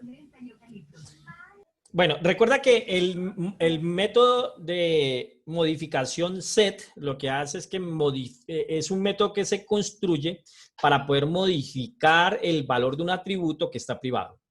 Entonces, lo usé acá internamente en el método calcular área solamente para indicarles a ustedes que en un momento determinado yo puedo trabajar directamente con los atributos o si en algún momento determinado por alguna razón no puedo tocar el atributo, pues lo que hago es que utilizo el método set. En este caso, el método setArea. ¿Y qué hace el setArea? Por concepto, lo que hace es modificar el contenido del atributo área. Por eso aquí, si yo retorno esto de esta manera como lo tenía, así, entonces, ¿por qué en este caso él no calcula o por qué no actualiza el valor del área? Porque aquí... ok, porque acá, perdón. Voy a dejar esto así. Ok, ¿por qué en este caso, si yo mando a ejecutar esto, y le digo 3 y 4, ¿por qué el área vale 0? Entonces, quería hacer énfasis en que si ustedes en un método tienen un identificador de una variable local igual al nombre de un método y no especifican otra cosa, pues básicamente esa variable es local y no está cambiando el valor del atributo. Entonces, allí podemos utilizar el método setArea. O también podríamos decir this.area es igual a área. Entonces, el operador this está haciendo referencia al atributo y le está diciendo que ese atributo sea modificado por lo que tiene la variable local área. Pero también Santiago nos decían, y no estamos como creando variables innecesarias. Entonces, sí, porque nosotros podemos tocar directamente los atributos dentro de nuestra clase. ¿Por qué lo podemos tocar aquí esto? Porque este método es un miembro de la misma clase. Entonces, por eso puede mandar a tocar los atributos. Pero si fuera algo fuera de la clase, ahí sí ya no los puedo tocar directamente. Si yo vengo acá y le digo mi triángulo punto base, entonces él ya me dice no lo puede acceder porque es privado. Entonces, allí demuestro por qué hacemos uso de un método getBase. ¿Sí queda claro, Wilmer, con esa explicación? Ahora sí, profesor. Muchas gracias. Con mucho gusto. Bueno, chicos, por acá hay 2 mensajes en el chat. Vamos a ver. Ok, ahí Santiago me estaba ayudando cuando salió el Real JM Chopin, que había cerrado el paréntesis antes de tiempo y por eso me salía ese error. Y Danilo me dice, profe, es que lo que estaba explicando acerca de la sobrecarga de métodos, mi internet se trabó y no entendí muy bien. ¿Podría volver a explicarme esa parte? Ok, listo. Danilo, una sobrecarga de métodos es que yo pueda tener en una misma clase un método con el mismo nombre. Entonces, un método con el mismo nombre. Entonces, si miras aquí, este método se llama triángulo, este método se llama triángulo y este método se llama triángulo. ¿Sí? O sea que hay 3 métodos que se llaman igual. No puede existir en una clase 2 métodos con el mismo nombre. Entonces, mira, si yo copio este método triángulo y digo otra vez método triángulo, entonces él automáticamente me saca el error y me dice, el método constructor triángulo ya está definido. Lo mismo va a pasar para un método normal de cálculo que yo haga. Si yo vengo y digo acá este método, lo copio acá abajo, entonces me dice, mire, ese método ya existe. ¿Sí? Ese método ya existe, ya fue declarado. ¿Qué es la sobrecarga de métodos? Que yo pueda tener varios métodos con el mismo nombre, pero con diferente firma, con diferentes parámetros dentro de él. ¿Sí? Entonces, por ejemplo, si yo le digo aquí calcular área, base, coma, altura, perdón, float base, coma, float altura. Entonces, mira que ya no me saca el error. ¿Por qué? Porque este método, a pesar que se llame igual a este, es diferente. Este método es diferente a este. ¿Por qué? Por los parámetros que le estoy pasando. Cuando mande a ejecutar este método, le tendré que pasar 2 valores. Mientras que cuando le mando a ejecutar este método, solamente tendré que mandar a ejecutar el método y él asumirá que son los atributos que hay dentro del objeto en ese momento. Mientras que acá él dice, no, si usted quiere calcular el área, dígame cuál es la base y cuál es la altura. Y yo se lo calculo. ¿Listo? Eso es la sobrecarga de métodos. ¿Queda claro ahí, Daniel?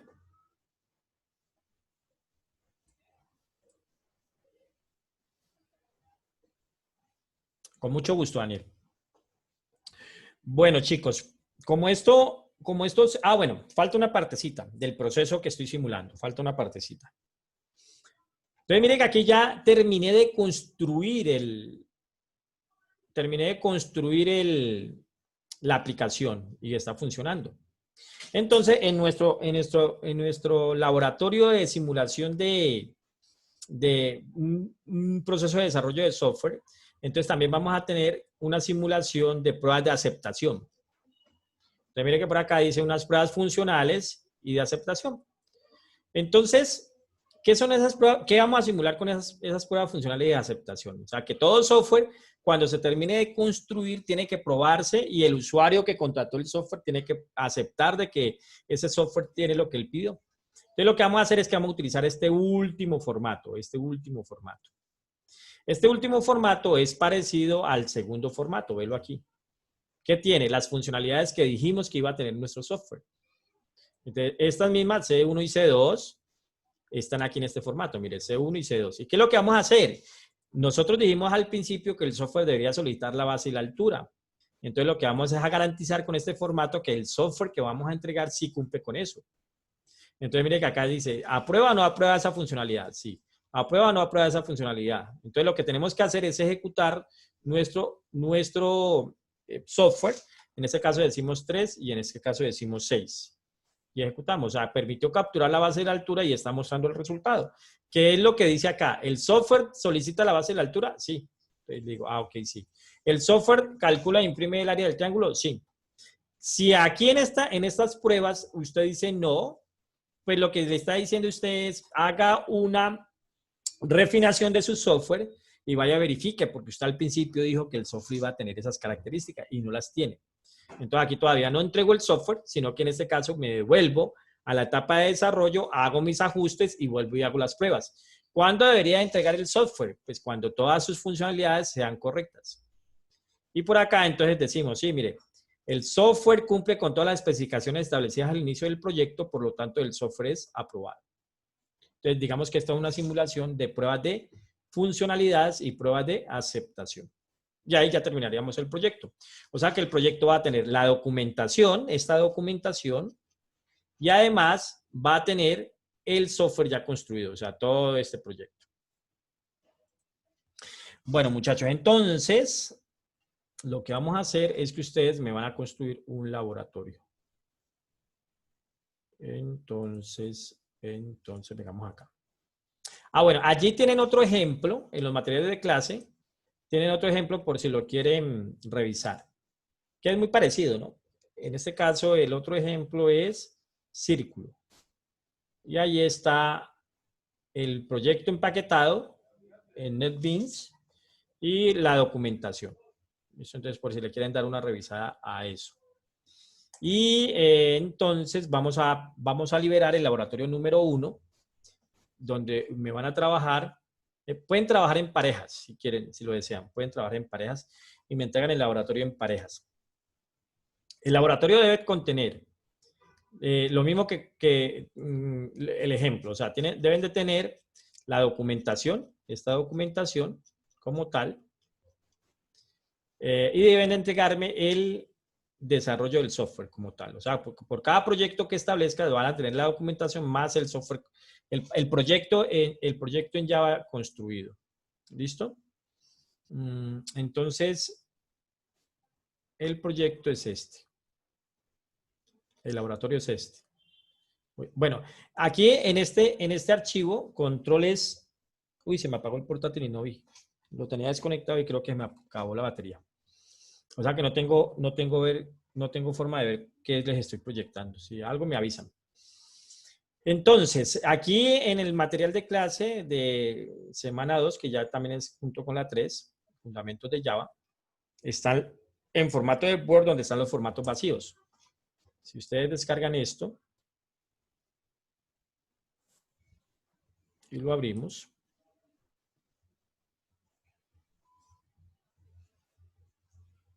ahí están los formatos vacíos. ¿Listo? Ya están los ejemplos para que me documenten sus proyectos. ¿Listo? Ahí está. Entonces, este lo van a utilizar. O sea que por cada proyecto de desarrollo de software que establezca, ustedes me van a construir esta documentación, van a simular esas fases de desarrollo. Y aquí les voy a liberar el laboratorio número 1. Entonces lo hacen en parejas. Entonces aquí está. Para entregar dentro de 8 días. Pues en este caso los objetivos es aplicar los fundamentos de Java con los métodos de modificación y de acceso, aplicar los métodos constructores, la encapsulación, la visibilidad de las clases y de los miembros. Por el momento sabemos que son públicas y privadas. Hay otra accesibilidad que es protegida que luego la vemos. Entonces, para cada uno de los siguientes enunciados, aplicar un proceso de desarrollo de software basado en su análisis, diseño e implementación en el paradigma orientado a objetos y usando, en este caso, pues la metodología GETS, Grupo de Escolares de Desarrollo de Software. Entonces, aquí vamos a simular que tenemos 4 proyectos. Cada proyecto tiene un valor de 20 puntos y cada fase del proyecto tiene una valoración en él. O sea, que yo reviso tanto los formatos como el programa. El programa, si no estoy mal, tiene una valoración del 50% y el otro 50% es la revisión de todos los formatos. Es decir, que si usted me entrega la aplicación corriendo y funciona bien, eso le vale el 50%. Si no entrega la documentación, pues eso en su proyecto bajará el 50%. Porque cuando nosotros vamos a desarrollar software, debemos de tener documentación y debemos de entregar documentación, tanto técnica como de usuario. Aquí vamos a simular 4 proyectos. Está un primer proyecto, que es este. Ahí están las especificaciones. Un segundo proyecto, que es este. Un tercer proyecto, que es este. Y un cuarto proyecto, que es este. Si de pronto no conocen la temática de allí, entonces aquí hay un enlace donde los lleva y donde habla del problema como tal. Entonces, de alguna manera están diseñados de esa forma para que ustedes dentro de esa fase hagan el proceso de análisis de datos. ¿Cuáles son los datos involucrados en el proyecto? Por el momento, diseñen todo en una sola clase. O sea, diseñen todo como para cada problema es una sola clase. Podría ser que en alguno de ellos pueda salir más clases, pero por el momento diseñen una sola clase. Porque todavía no hemos visto cómo se aplica la herencia, no hemos visto cómo se aplica la agregación y la composición. Entonces, posiblemente, si lo tratan de hacer con más de una clase, pues entonces van a tener esa dificultad por el momento. Ok. Sí, Reinel, una semana. Una semana para 2 personas. La idea es que se apoyen allí.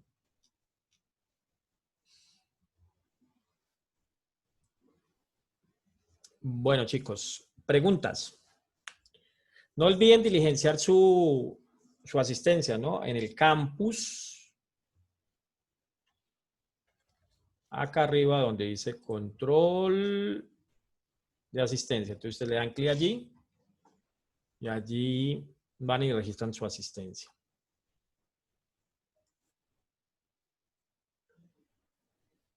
Dime, Santiago.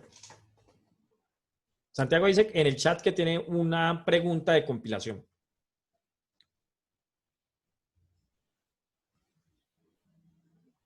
Ah, bueno, o sea, ¿la quieres hacer en privado? Ah, ok, listo, Santiago. Bueno, chicos, entonces si no hay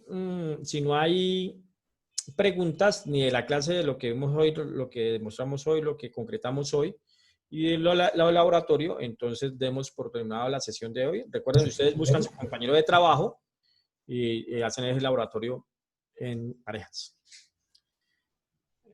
Entonces, nos vemos el próximo viernes. Profe, una pregunta. Sí, dime. Cuando usted se refiere a la documentación técnica y de usuario, la técnica es sobre cómo se va a ejecutar el programa y la algoritmia de eso, y la de usuario es... Ah, no. Cuando hablé de eso, lo que dije es que en un proceso de desarrollo de software, en ese proyecto, generalmente hay una documentación técnica, que es todo lo que el grupo del desarrollo de proyecto van a manejar, como diagramas de clases, diagramas de secuencias, como qué clases, qué librerías se implementaron y sucesivo. Todo esa es la técnica. Y la de usuario sería todos los manuales de usuario, que esta aplicación tiene que hacer esto, esto y esto y esto.